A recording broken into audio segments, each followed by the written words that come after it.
Achal Gupta. Achal Gupta is with the University of Cape Town as well as the Space Society. His topic is going to be on decoding the magnetic heart of the sun. Then, just to give you a brief description of the topic, it goes like, what powers the mechanisms behind solar flares, sunspots, and auroras we see? And how does this affect us? Join him, a second year mechatronics engineering student at UCT, in uncovering these facts that lay just beyond our very eyes. The talk gives a dynamic approach in understanding the workings of solar physics, namely exploring the effects of magnetic fields on solar phenomena, such as coronal mass ejections, auroras, sunspots, and how how this influences our everyday lives. I'm excited to hear about it.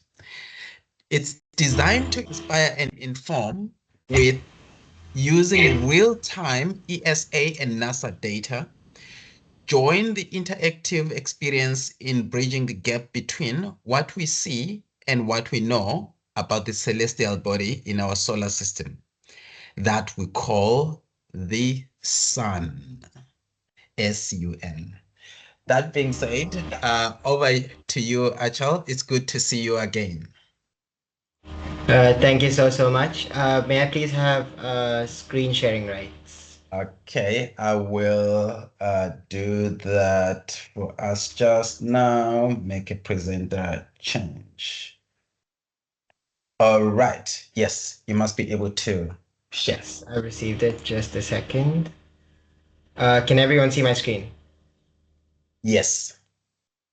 Okay, so uh, basically, my name's Achal Gupta. I am a second year mechatronics engineering student at the University of Cape Town. And I am also the chairperson of the University of Cape Town's Space and Astronomy Society. And what I've got for you here is simply a sort of presentation that you could use to grab the attention of a learner in the sense that, um, for example, when I was a child, I loved astronomy, and a lot of people around me loved astronomy, but there weren't enough resources online or in school to help us sort of kindle that fire for astronomy. So what we've got here is a presentation that I've made that, although maybe might be a little out of hand for some people, but would still definitely captivate them regardless. It's a very visual heavy presentation, so I think I'll get started. So firstly, we're going to be talking about the sun as a star and how important the sun is in the solar system.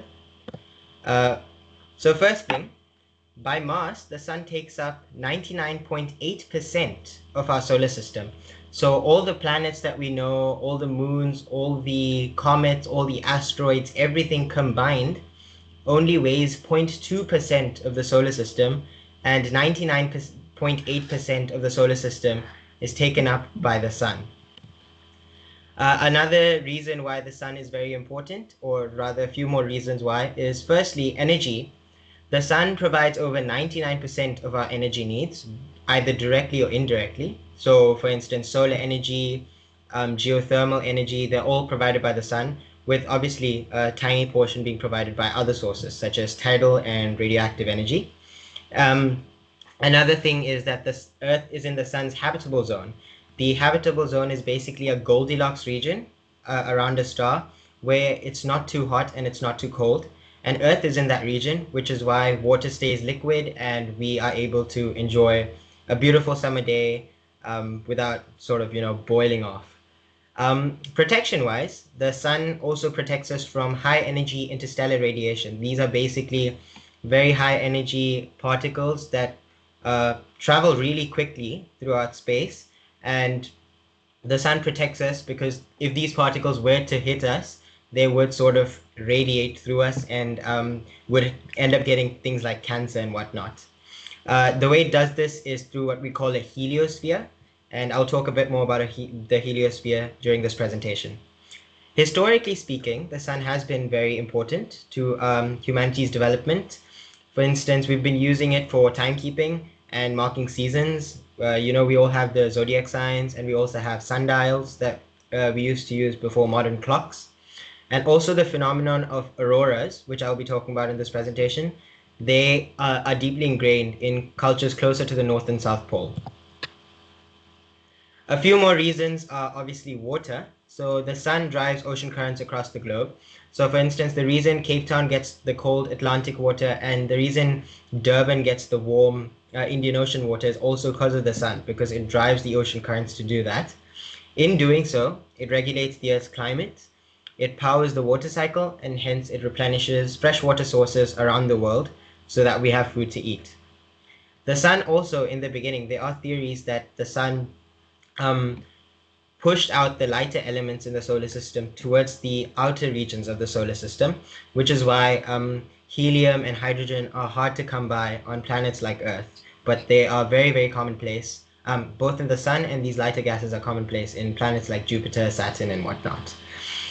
Solar wind, as I already mentioned, protects us, and it also affected how the planets formed, but I already mentioned that. Finally, another reason why the sun is super important to us is because the universe was primarily made of hydrogen after the Big Bang, and every star, inclusive of the sun, plays a role in converting that hydrogen into elements like carbon, oxygen, nitrogen that make up our bodies and the things we use. So I will be touching a bit more on this point in detail throughout this presentation. And obviously, at the end of this presentation, there will be a short quiz just to see how well you were able to grasp the content.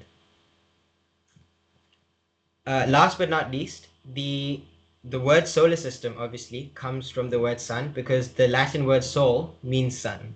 So that just underlines how important the sun is to us. Okay, now that we've understood why the sun is so important to us, let's take a bit of a dive into its magnetic field, how it works, and why that's important to us. So firstly, here's a quick diagram that shows the inner layers of the sun. You've got the core at over 15 million Kelvin, and it slowly starts to cool off as you get towards the chromosphere, and then in the corona, it spikes back to 1 to 2 million Kelvin. So now we're getting to the really fun stuff. So we're gonna talk about a phenomenon called differential rotation. So differential rotation is basically a fancy way of saying that different parts of the sun rotate at different times, at different speeds rather. So unlike the planets and the moons, the sun is not solid. It's basically plasma and gas. And as a result, if you look at the graph here, at the equator, the region's kind of purple, which indicates that the sun rotates there once every 25 days, but closer to the poles, it's 34 days. So it's about a 10-day gap. And because of that, you can imagine if you dragged a carpet along with your feet, it sort of like wrinkles up and just clumps up in certain places. So the same happens with the sun's magnetic field. It will start stretching and distorting over time, and that just leads to a buildup of energy. Now, to add on to that point, if we look to the left side of this animation, you'll see convection currents flowing inside the sun. So similar to how the Earth's mantle has convection currents, the sun also has a convective layer that has these convection currents. And these convection currents also drag along field lines, and they continue to twist it and make it more complex. So that's the general idea behind how the sun's magnetic field twists around. Now that we know why the sun's magnetic field will twist around and do all of this funny stuff, we can see the effect that it has. So I'm introducing a concept called the solar cycle, which is basically a cycle where the sun's magnetic field starts off as an untangled sort of field, and as the sun rotates, as differential rotation takes place, as convectional currents do their thing, the sun's magnetic field becomes more and more tangled until it reaches a point where it snaps and it goes back to its original state, but it would have flipped. So every 11 years, the sun flips its magnetic poles. And if we were to add on to that, every 22 years, we have this thing called the Hale cycle, where it takes 22 years for the sun's magnetic field to return to its original state. To the right, you can obviously see a graph of solar activity spiking and dipping and spiking and dipping over time. And this is obviously taken from NASA's own website. So this is a quick visualization of how it would work. So you can see one pole is green and the bottom pole is purple. And as time passes, you can see a little time indicator in the bottom left corner. You'll see how the green side also starts to leak over to the bottom, and the purple side slowly starts to leak over to the top, and the entire thing becomes tangled. This isn't actually fictional. This is actually real data from 2020 all the way till mid 2024. I'll just let the video run for a little bit.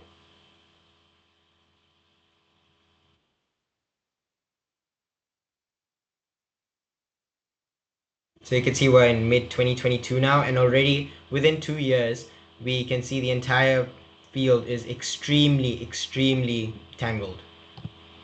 So this is a quick before and after pic. You can see before is on the 24th of January in 2020, and after is the 30th of March 2024. So about 4 years of a difference, and you can see how tangled the sun's magnetic field becomes over time. Now, like I said, every 22 years or every 11 years, the sun's magnetic field flips entirely. So this animation is a much older animation that will show from real data how the sun's magnetic field flips. So as you can see, green was at the top, but now green is at the bottom. And if I were to show you a quick before and after pic, from 1997, you can see the positive pole was up top, and in 2008, you can see it was at the bottom. So an 11-year gap, and they're both very stable. Okay, so now that we've understood or sort of discussed the internal workings of the magnetic field, we want to now explore some of the things that that magnetic fields brings forth, right? So there's a lot of different phenomena we see across the solar system, like the aforementioned auroras, and we're going to talk about that and visually see what they look like in real life. So firstly, we'll talk about solar flares. These are basically intense bursts of radiation. It's basically the sun releasing a ton of energy at once. It's equivalent to millions or billions of hydrogen bombs. And the way it works is you have opposite directed fields. They break and they reconnect, and as they break and reconnect, that sort of releases charged particles, and those charged particles basically heat up the surrounding plasma, and that results in a solar flare. And this results in radiation being emitted across the electromagnetic spectrum. So you will have X-rays, you will have visible light, you have ultraviolet, infrared, all of that. Here is a visual of what it looks like. And as you see the visual, I will show you that there are 3 different classifications for solar flares. You have X class, M class, and C class. X class is the most powerful, C class is the weakest, and basically X class is so powerful that it can wipe out our entire radio systems, it can wipe out power grids, it can cause power disruptions, it can cause GPS failure, it can cause anything related to the internet. An X class flare can damage severely. Then on the opposite end of the spectrum, you have a C-class flare, which is so weak that we wouldn't even notice if it happened. Well, in our daily lives, like you and I wouldn't notice that it happened. This is an animation of a different solar flare. This is an M-class solar flare, and this is in 3 different wavelengths of light. So one is X-ray, one is visible light, and another is infrared, I believe. Okay. Now we will move on to sunspots. So sunspots are basically, they're exactly what they sound like. They are dark spots on the solar surface that are cooler than the surrounding region, and they appear like black dots on the solar surface. They form simply when the magnetic field prevents convection from happening. The reason, if convection doesn't happen, plasma within the sun cannot rise and energy cannot be transferred towards the surface of the sun, and as a result that area around the sun starts to cool, and you'll have these black spots form. Usually they exist in pairs or groups, but that's simply because on one side you have the magnetic field coming out, and on the other side you have it going in. So here's a little visual of what a sunspot looks like in real life. So on the left, you have what we would see with a telescope, and they processed it so that they can actually study what the sunspot would do. But on the right, if you happen to have a camera that you could point towards the sun and record some footage, that is what you would see. Now moving on to the phenomena we all know and love is the auroras. They are more commonly known as the northern and southern lights. These are very vivid polar light displays, and they stem from what we call a coronal mass ejection, or a CME. I'll be touching on that very soon. But the idea is that the stronger this coronal mass ejection is, the closer it is to the equator. The aurora is to the equator. So just like solar flares, we have three different variations for an aurora. We have a green aurora, which indicates oxygen at a lower altitude. We have a red aurora for oxygen at higher altitudes, and we have a blue and purple aurora for nitrogen at various altitudes. Some of you may remember we have had auroras in the past in Cape Town. I will show you some photos of them momentarily. So this is how an aurora forms. You have charged particles headed towards Earth's magnetic field, and as they impact Earth's magnetic field, they're deflected, but some of them end up going into these conical shaped sort of things we have headed towards the poles. And as they strike the atmosphere, these charged particles basically excite the oxygen and nitrogen, leading to these very vivid light displays. This is a photo of, these are not my photos, but these are two photos of auroras in Cape Town last year. I believe one was from October and the other one was from May. And you can see this is shot in closer to the Smithswinkle Bay area, closer to Cape Point, around that region. Now, auroras aren't exclusive to Earth. Jupiter also has a magnetic field. So you can see that this is what an aurora would look like if you were on Jupiter, or rather if you were close to Jupiter. Now I will be talking about the coronal mass ejections that I mentioned earlier. These are simply expulsions of plasma from the solar corona. As you can see on the right hand side, we have a little disk in the center.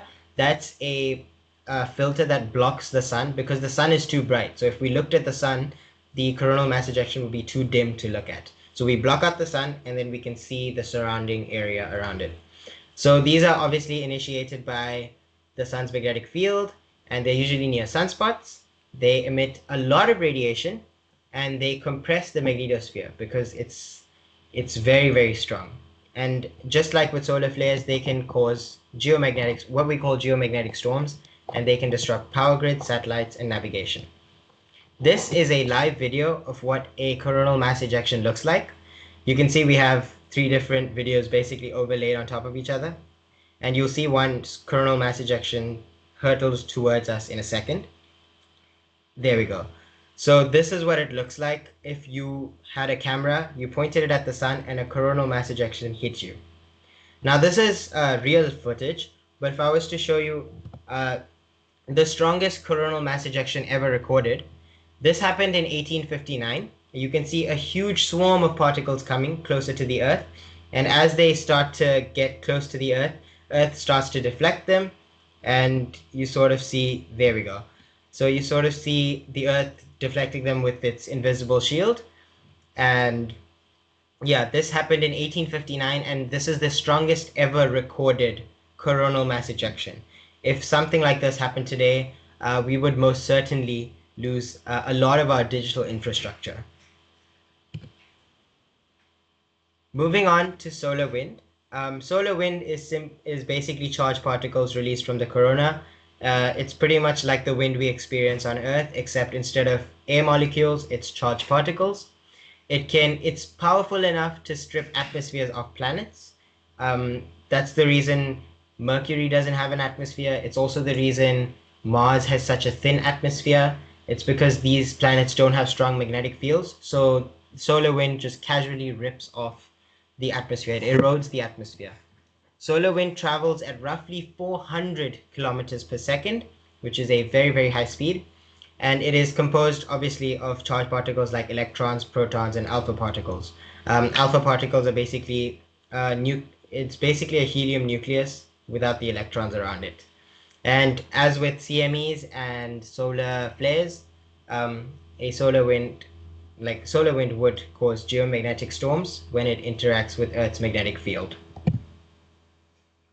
Now we're going to move on to the heliosphere. If you were paying attention earlier in the presentation, you'd remember I mentioned the heliosphere being a sort of protective bubble around the Earth. So the heliosphere is basically a byproduct of solar wind, because the solar wind is pushing outward. So then it forms a sort of air shield, right? And it's a shield against the cosmic radiation I was mentioning earlier. So if you look in this animation, you can see there's the solar wind, and you can see interstellar radiation sort of creeping in and being deflected around it by the sun. This heliosphere extends way beyond the Kuiper belt, so that's beyond the orbit of Neptune and beyond the orbit of Pluto. And if you look at the animation, you can see an inner bubble and an outer bubble. The inner bubble is called the termination shock, and it's the inner boundary.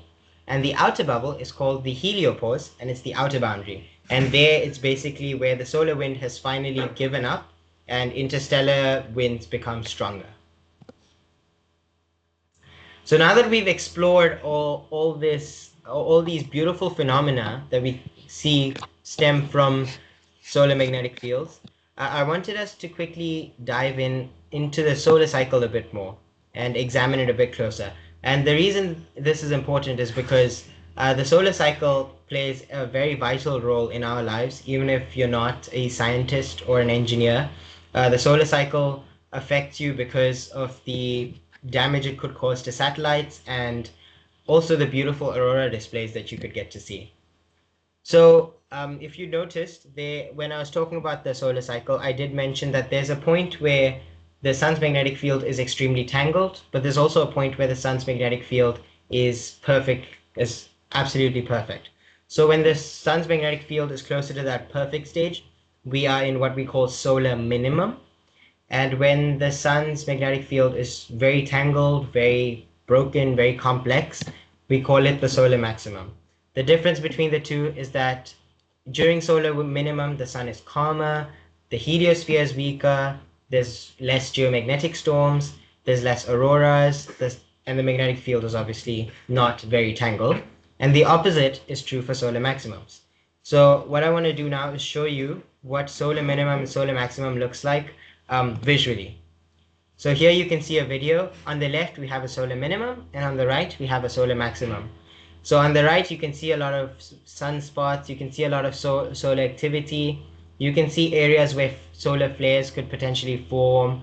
But on the left, the sun basically just looks like a ball of gas that's shining and not doing much else.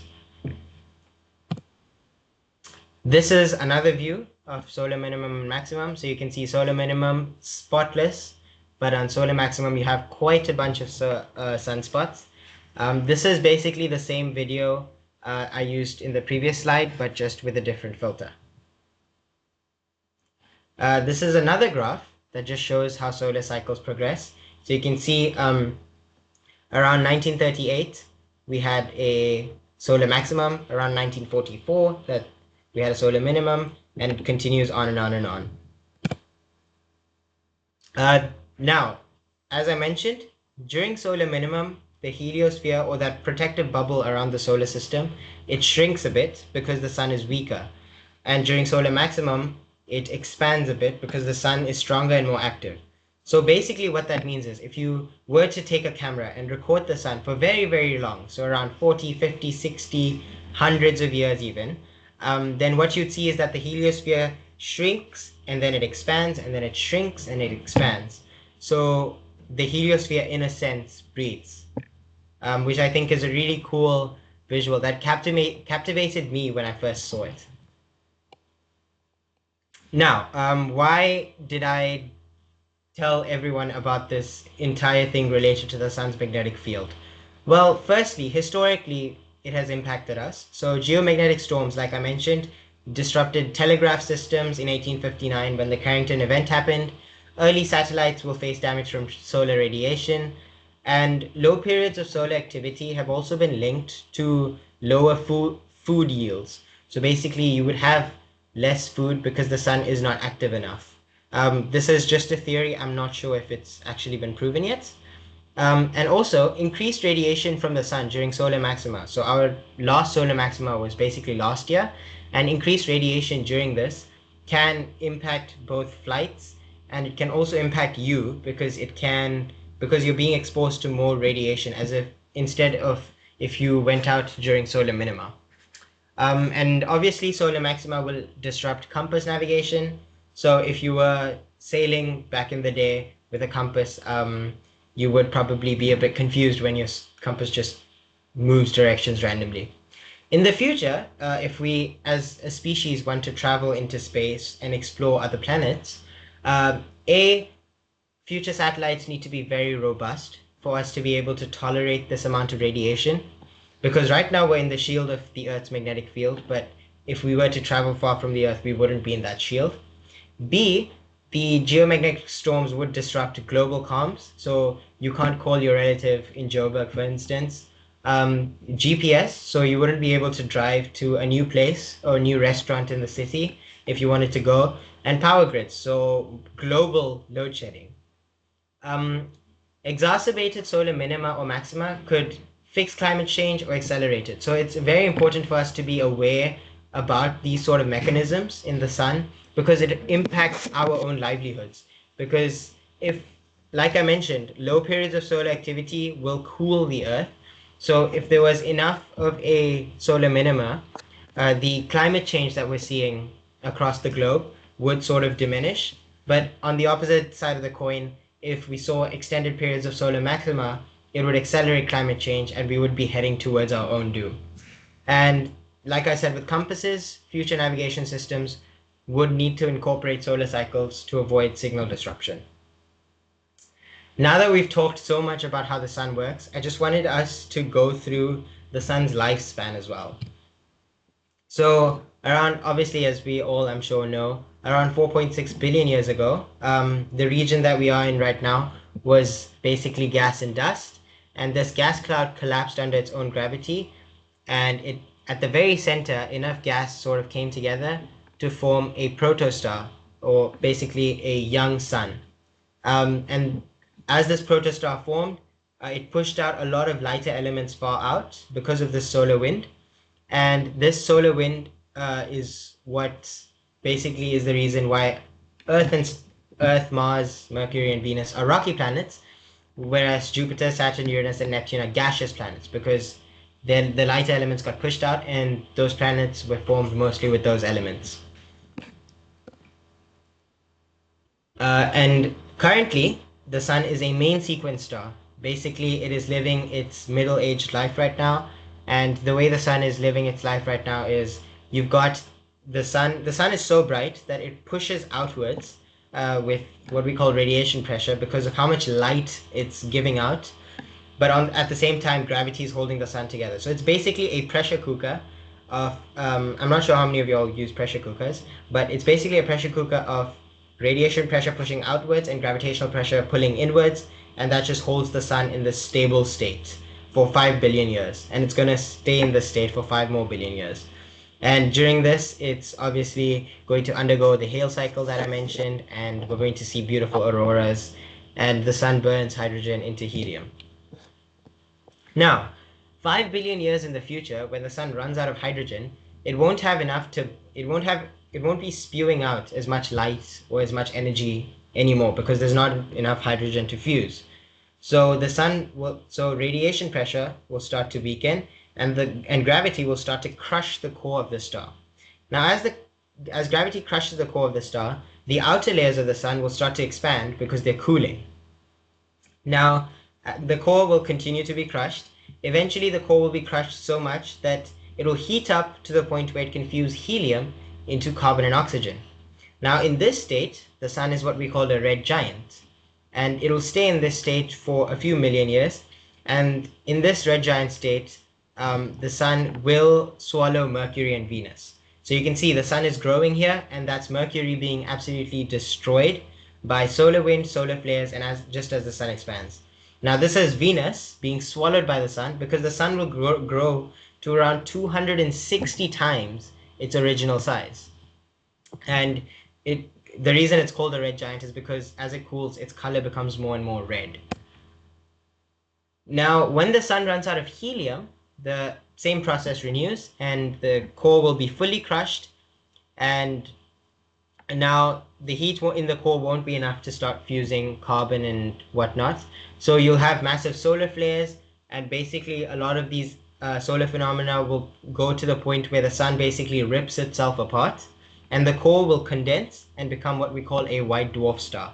This is a very tiny star that's about the size of Earth, probably, and it burns consistently for billions and billions of years. It's basically like comparing a car's headlight to a little LED lamp that you might find in anything. So this is a quick diagram of what the sun would do when it runs out of helium. As you can see, it would convert the helium into carbon and oxygen. But now, if the star was bigger, it would convert the carbon into more elements. It wouldn't just die after it runs out of helium. It would convert the carbon into magnesium, aluminium, and iron. So this is ties in with chemistry as well. So there's a very famous quote by a famous astrophysicist called Carl Sagan, and he said that the nitrogen in our DNA, the calcium in our teeth, and the iron in our blood is made in the interior of collapsing stars. Because as you saw on the previous page, you have elements like carbon, which makes up our bodies. You have elements like aluminium, which, well, makes up my phone and laptop, for instance. And you have elements like iron, which is in my blood. It is basically made inside dying stars. Now, enough talk about the sun. I wanted us to also go through a few achievements that us as humans have made in sort of understanding the sun, because this is something that could inspire someone. You know, I'm inspired by it, and that's why I do this sort of stuff.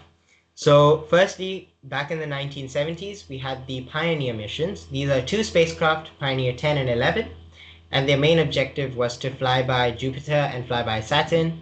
They had to explore the heliosphere, which is the protective bubble around the solar system, and how it interacts with interstellar winds.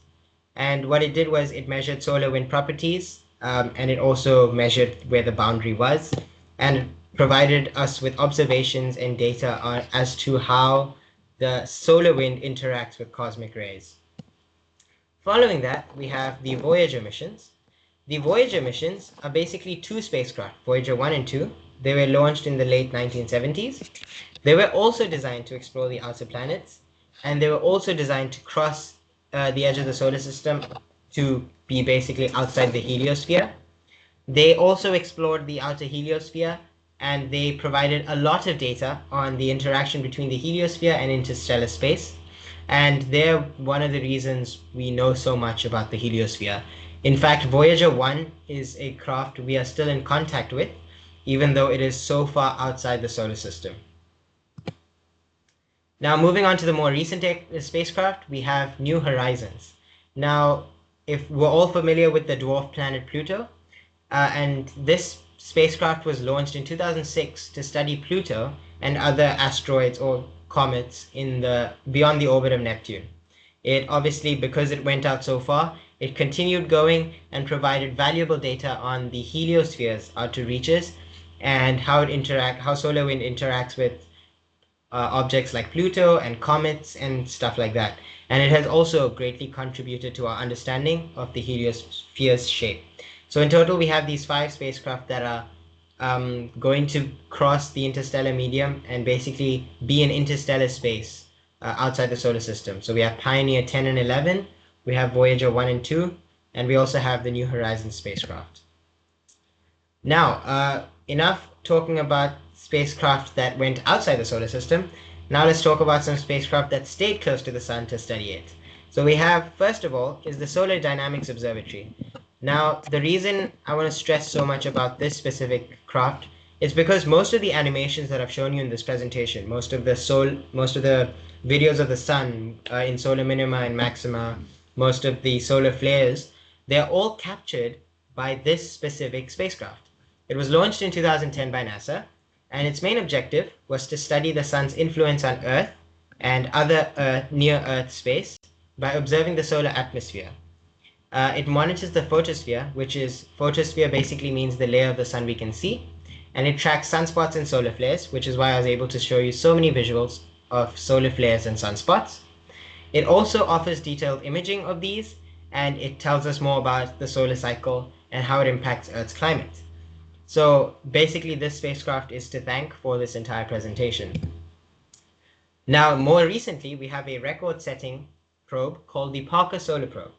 This was launched in 2018, and it went super close to the sun. In fact, this is the only spacecraft to have ever touched the sun, and this is because it went only 6.1 million kilometers from the sun's surface, which might sound like a huge distance, but the Earth is 150 million kilometers from the sun, so that's a very small fraction of how far Earth is. So it was very close, and it also discovered mechanisms behind why the corona is so hot and how solar wind accelerates when it's released from the sun.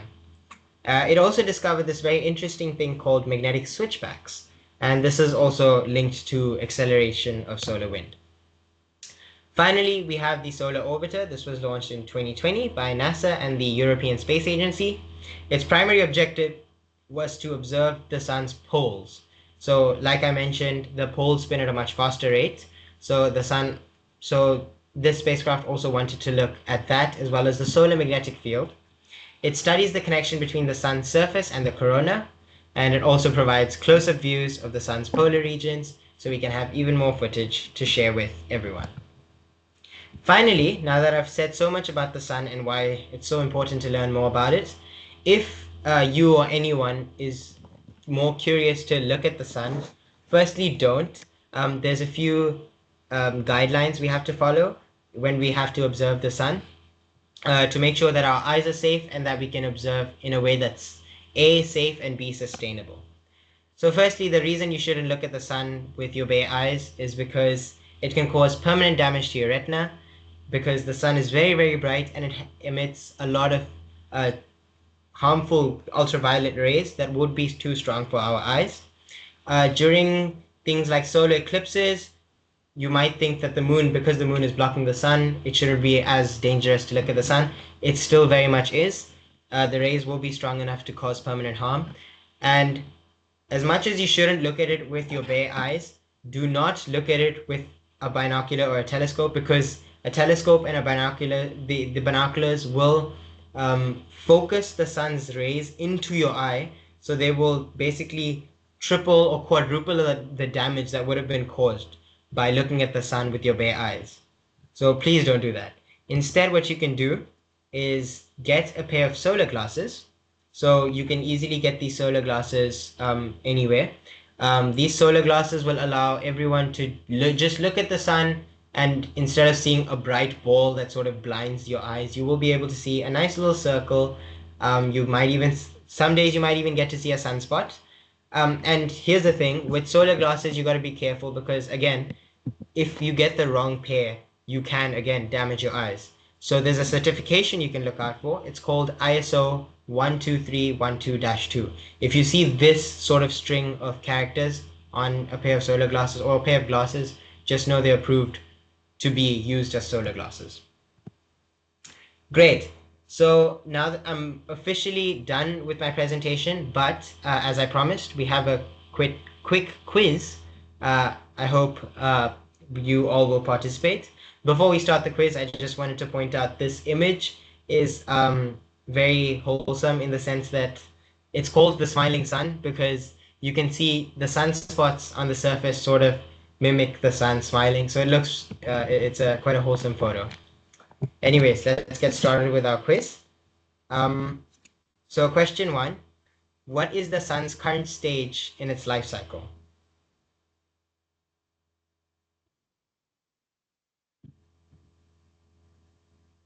Feel free to unmute your microphones, colleagues.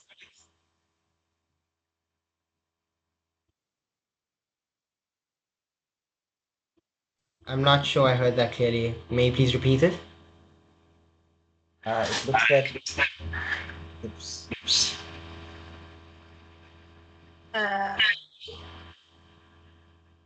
Are the answers listed here? Yeah, so I will, the next slide is the answer. Okay, so I don't think it's a red giant yet, and it's not a white dwarf. Is it a protostar? No, so it is a main sequence star. So a protostar Okay. basically means a young star, and the sun was a Oh, protostar when it was newly born. okay. Yeah. Moving on Okay, to so the I next. won't answer then. I volunteer somebody else for the next one. uh, no worries. What is the approximate speed of solar wind traveling through space?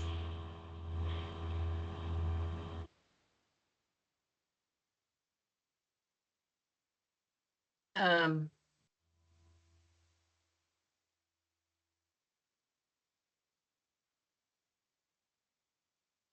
Anyone can answer. Yeah. Yeah. Feel free to unmute your microphones, colleagues, if you've got something to say. 400 kilometers per second. No, Yes. 600. Okay, so the answer is 400. The truth is, it actually varies quite a bit, but the generally accepted number is 400 kilometers per second.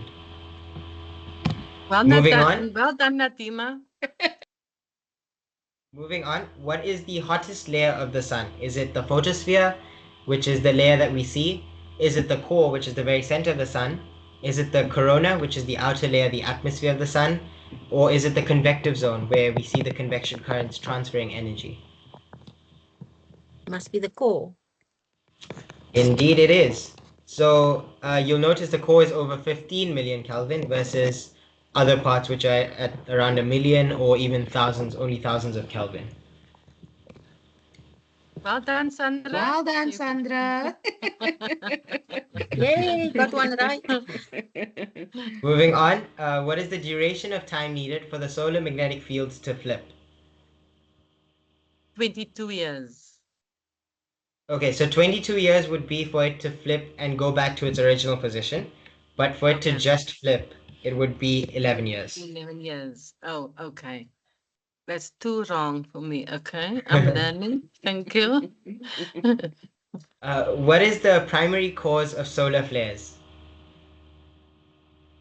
Now, this one's a bit of a difficult question.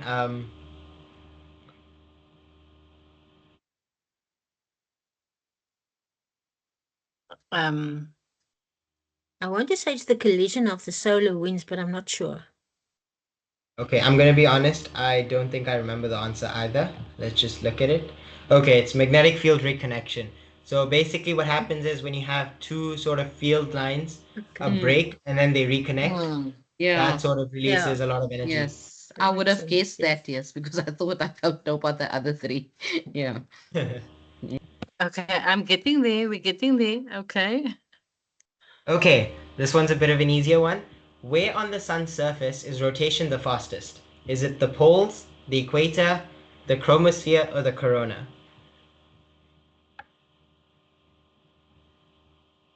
The equator? Yes, absolutely. Yay! So I if you get look at one. this, if you look at this animation, you can see the purple region, which is the quicker region, is around the equator, and yeah, it is. That's where the Well sun's done, rotation is the Serena. fastest. I got one. Got one. Okay. How many spacecraft have exited the solar system? There was a hand that was Oh. up from Sahana before they forget their question or to say whatever they wanted to say.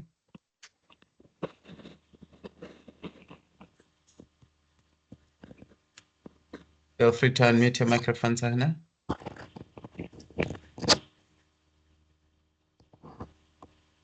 No, that was a mistake. Thank you so much.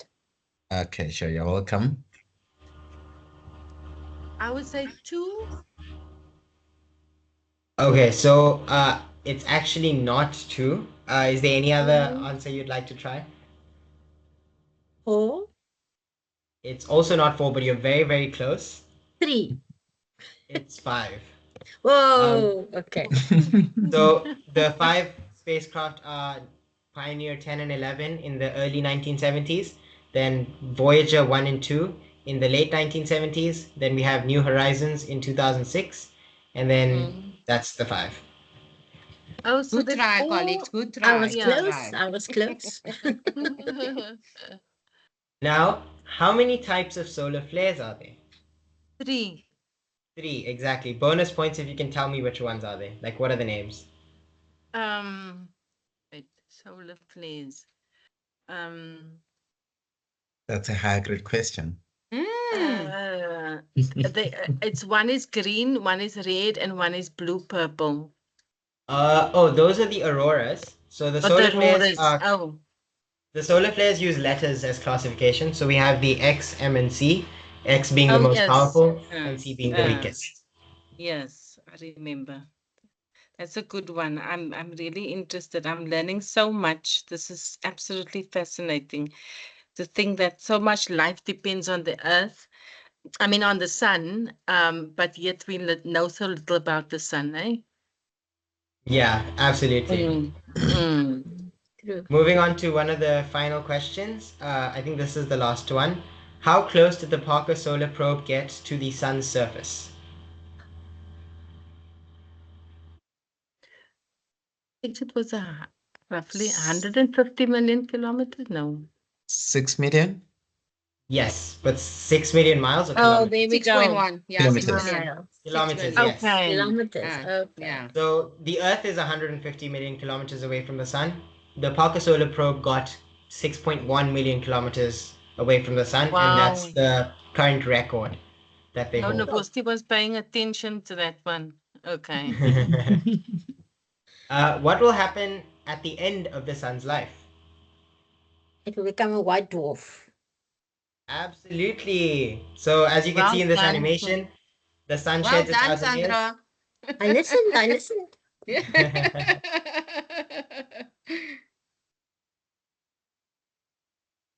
What is the outer boundary of the heliosphere called?